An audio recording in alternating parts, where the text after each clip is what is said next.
Now, it's time to hop on a boat and head to Cheongpyeongsa Temple.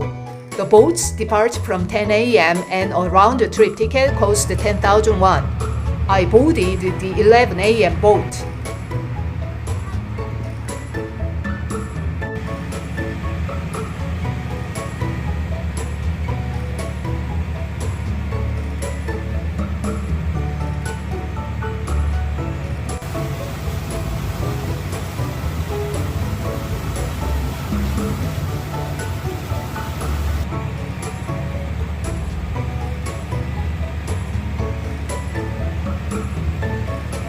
It's about a 15-minute ride.